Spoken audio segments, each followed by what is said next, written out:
The Skullforge Exotic Helmet. This is a highly coveted item within the Dauntless community. Compared to the Tragic Echo, this exotic is better. At least that is how I see it. I have been hunting it down for a while and it actually dropped for me while testing my repeaters build on Shroud.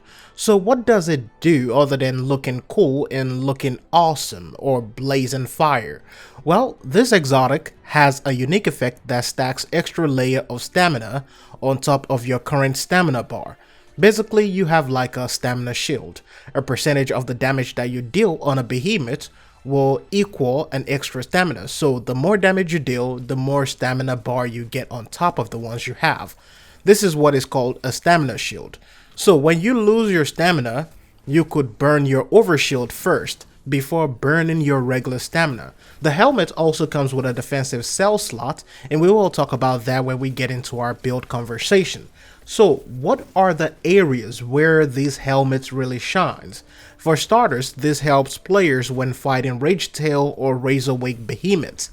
The effect of the wound status that those behemoths deal can now be reduced. If you guys remember, whenever a behemoth wounds you, you lose 40% of your stamina, and you have to stand still to remove the effect of that wound status. While standing still, the behemoth can still wound you again or actually kill you. And in a game where stamina is a big deal, getting extra stamina or stamina protection can be a determinant factor between life and death. So this means that you can keep on fighting since you have that stamina shield to spare. This helmet also synergizes very well with repeaters since you have more awareness and it is quite easy to roll, run, and dodge out of the way. This also means that you can proc that shield often as you want. You can also pair it up with a Scorn Sword and of course a Lantern. So if timed and built in a specific way, you can also have an infinite stamina bar whenever you're using this helmet. This means you can roll and run whenever you want, and that is one of the really cool things and amazing things that makes this helmet special. In terms of builds, I main repeaters as you guys already know, so I had to make some changes to my old repeater setup. I decided to use Fortress Cell on the helmet, which gives me some shields. Then I added a +6 Energize, +6 Predator, +6 Rage to synergize with that Fortress Cell since I have a little bit of cushion and mobility. Now of course this is a work in progress build, so a lot of things are likely going to change within the next 24 to 48 hours. Then after all this, I added a Nimble Cell to get that 20 stamina back whenever I dodge through a behemoth attack.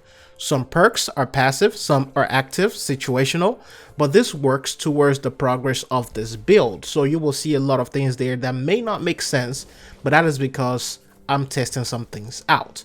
I ran some Shroud hunts with this setup, and what was so amazing is that I actually got 3 exotics in 2 hunts. That is crazy. One hunt gave me the Skullforge, and the second Heroic Plus hunt gave me the God Hand and the Molten Edict. Now I guess I broke the RNG curse for some reason and I'm really excited. Now I know a lot of you are probably going to ask me, how do you get exotics? I've been farming for days, doing this for weeks now, and I haven't gotten anything. Well, for starters, it's all going to be on RNG, and RNG can be something else. Now on the second side of it, you can get it from any behemoth in the game. However, from the data that has been collected by a lot of people, it has a high chance of dropping when you do patrols. So you have to do patrols, you have to spam those patrols, and from what I've heard from close friends, a lot of them said it drops mostly on patrols on behemoth threat level 8+. So anything above 8 threat level, you're likely going to get an exotic if you keep on spamming those behemoths. So just go ahead and do those patrols and try to go for medals too, because things such as being downed once or being downed only twice, never downed at all, breaking behemoth parts, or just being there and doing nothing, well, you have to do something. Just doing patrols alone and trying to, break some barriers will actually have a huge chance of dropping exotics for you. May the odds be in your favor, as a lot of us already know it's RNG and it can be a little tricky thing. Anyways, let me know your thoughts about the Skullforge helmet and which one do you think is better, Skullforge or Tragic Echo? Thanks for watching. I'll see you in the next one.